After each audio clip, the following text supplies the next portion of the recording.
समझ नहीं आ रहा अपने सैलरी इंक्रीमेंट का क्या करूं। बेटा इतना क्या सोच रहा है? अपने म्यूचुअल फंड्स के एसआईपी का टॉप अप करा ले। This is the right time. क्या? समझ में नहीं आया। बेटा इतना क्या सोच रहा है? अपने म्यूचुअल फंड्स का एसआईपी टॉपअप करा ले। This is the right time. अब समझा।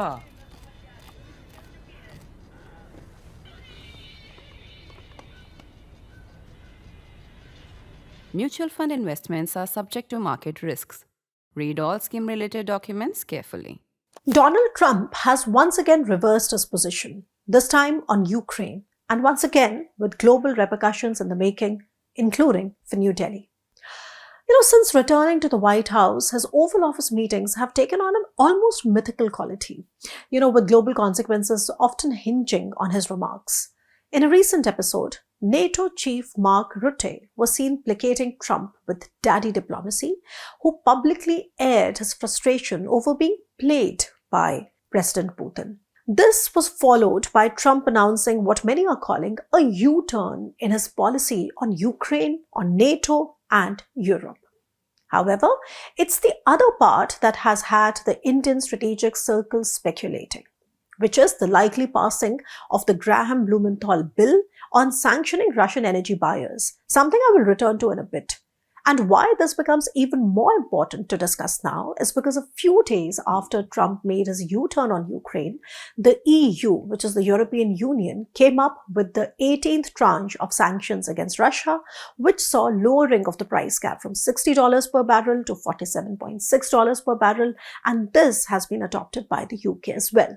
But in a significant development for India, the latest tranche of sanctions have sanctioned an Indian company for buying crude oil from Moscow over the earlier price cap using shadow fleets. Now, this topic merits separate attention and I will return to it soon. However, for now, let's go back to Trump's U-turn.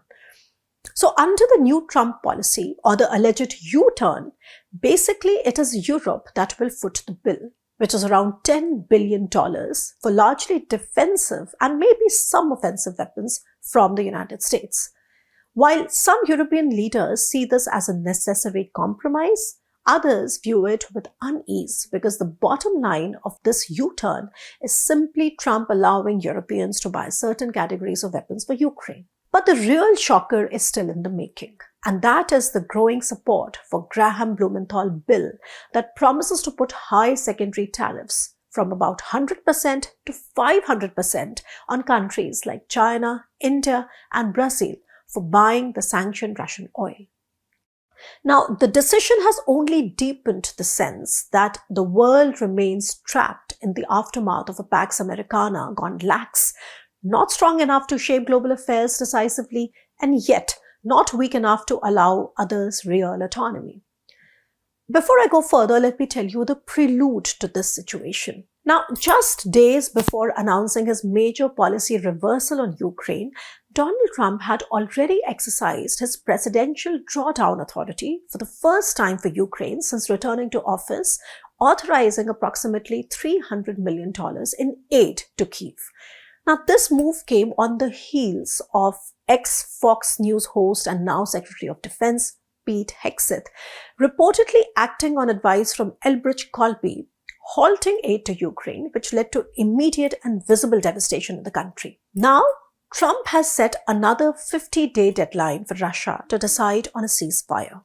However, as with many of Trump's proclamations, there is no certainty or guarantee that he will stick to this plan either. In fact, if statements made by Secretary of Treasury Scott Bessent are to be noted, the 50-day deadline is not etched in stone.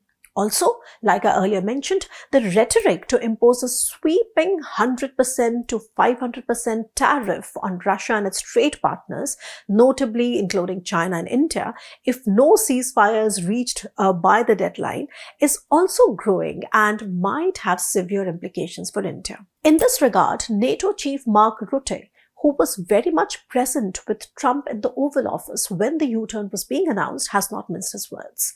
He has issued a sharp warning to leaders in Delhi, Beijing, and Brazil to brace up for punitive measures. Now, obviously, this has not gone down well in India. This rhetoric aligns with the Graham-Blumenthal sanctions bill currently backed by over 80 US senators. And in her latest, Besant has been asking the EU to comply by the new American policy whenever it comes.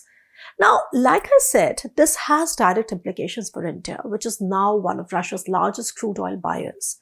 Indian refineries have processed Russian oil and refined it and sent it back to Europe. And in a parallel, with only a 10% tariff baseline remaining in Indo-US trade talks, India could soon face a difficult choice: risk harsh US sanctions or pivot fully towards strengthening its trade relationship with Washington. The cautious statements made by Petroleum Minister Hardeep Singh Puri allude to the fact that India is preferring a resilient approach with the US and Europe instead of a confrontational one, mentioning the availability of more import sources and a falling crude oil price. So, contrary to public rhetoric observed across social media platforms, this measured approach by the government reflects a deeper awareness of the numerous geopolitical complexities where national interest alone should pave the way forward for India.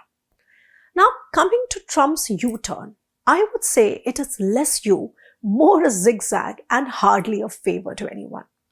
Donald Trump's latest pivot on Ukraine seems to have a surprising domestic influence. His wife, Melania Trump, an ethnic Slovene, Melania's European roots have reportedly played a role in softening Trump's stance in the region, and suddenly this has made her something of a darling across European capitals. That said, I think what has likely perpetuated Trump's shift was his growing sense of being repeatedly manipulated by President Putin. And I'm sure most of you would remember Trump boasting of a recent phone call claiming progress, only for Putin to launch a brutal civilian airstrike the same night. In Trump's mind, and from his repeated statements, this has cast doubt on Putin's intentions and has been embarrassing for Trump's narcissistic personality. But it is important to note that throughout his political career, Donald Trump has generally maintained a favorable posture towards Putin.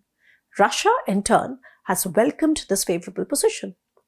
And yet, lately Putin has seemed to be playing Trump a bit too much. Now, Russian confidence in this context likely stems from a perception of Trump's inconsistency, America's perpetual distractions, bogged down by Middle East entanglements, political infighting, and a string of domestic controversies ranging from the Musk fallout to the latest storm over Epstein files. On its part, Russian Foreign Minister Sergei Lavrov has condemned Trump's speculation on sending long-range weapons to Ukraine. Lavrov has issued sharp warnings, making clear that Moscow is prepared to endure new sanctions and steeper tariffs if necessary, and it will still continue pursuing Russia's maximalist goals in Ukraine. Now, from Putin's perspective, consolidating battlefield gains is crucial. In September 2022, just months into the full-scale invasion, Russia constitutionally annexed 4 Ukrainian regions. These were Donetsk, Lugansk, Zaporizhia, and Kherson. And the first two, which is Donetsk and Lugansk, having been under Russia's de facto control since 2014. However, until recently, none of these were fully under Russian control officially. Currently, Russia is engaged in intense but attritional battles in Ukraine's northeast, particularly in Sumy, and in the south around the key town of Pokrovsk. The fighting in Pokrovsk has dragged on for over a year already.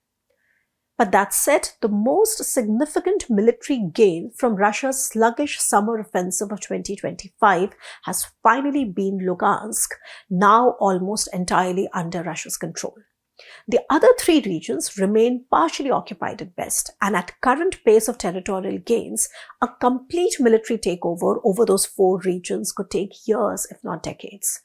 This lack of decisive victory is likely pushing Putin to search for an inflection point. So, in Putin's strategic calculus, such a breakthrough may lie in breaking Ukraine's civil resilience and dismantling its critical infrastructure, while hoping to wear down Europe's resolve. His bet is that if US wavers, European support for Ukraine will eventually falter. However, this has not really materialized. Despite Trump's unpredictable stance, European nations have held firm. Even amidst fractures in EU solidarity, especially in Hungary and Slovakia, Europe has shown a resolve few could have predicted. Though in Ukraine, the latest mass protests against President Zelensky for cracking down on anti-corruption outfits could turn into a bigger mess and play to Putin's advantage. But so far, its implications have not really been international. Germany, in particular, has undergone a military awakening. Its increased defense spending and strategic clarity have significantly shifted Europe's posture on long-term security. These developments present a major challenge for Moscow, which counts on European indecision, fragile social welfare politics, and public fatigue with the war to eventually turn the tide. But one needs to look at the broader picture here. And when you look at the broader picture, Putin has not had its way either. His bet on a favorable Trump administration may not yet yield the dividends he anticipated. Instead, with winter approaching and momentum stalling, the Kremlin faces pressure to translate limited battlefield progress into some form of decisive political or strategic advantage. If Ukraine is having it tough fighting an invasion from a mighty neighbor without enough weapons and men, Russia too is entangled in a miscalculated and poorly executed war, draining its resources and global standing. So, attritional warfare continues. Trump has announced the provision of about 17 Patriot missile systems along with interceptors and other defense equipment worth billions of dollars to Ukraine. However, in contrast to European expectations, he has refrained from approving long-range weapons, keeping the door open for potential peace negotiations with Russia. So, rumors about the US possibly supplying long-range missiles such as the Joint Air-to-Surface Standoff Missile, the JASSM, and Precision Strike Missiles, the PRSMs, they had circulated, but Trump has denied those claims recently. So the key takeaway is that these new supplies, while significant, are unlikely to alter the course of the war. Now, Ukraine is expected to deploy these systems not on the battlefront, where Russian advances remain slow, but around vital civilian and critical infrastructure, which has been repeatedly targeted by Russian airstrikes and missiles. Now, that said, Patriot systems will have limited impact against Russia's continued drone attacks.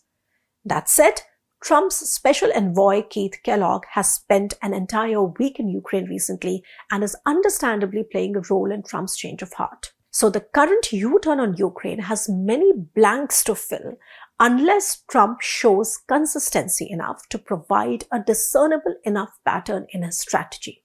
Now let me come back to India. New Delhi has a vested interest not only in securing a favorable trade deal with the US that it is currently negotiating, but also in Europe's evolving military landscape. Across strategic and political circles, there is a broad consensus that India should prioritize its national interest by integrating into global defense, production, and supply chains. Europe's growing security demands offer a significant opportunity, one that the continent cannot meet alone through its domestic capabilities or only relying on the United States. Therefore, facing a complex situation with Trump and his recent threats of secondary tariffs on countries buying Russian oil, as well as the EU sanctions on India, both these situations have complicated the Indian economic aspirations.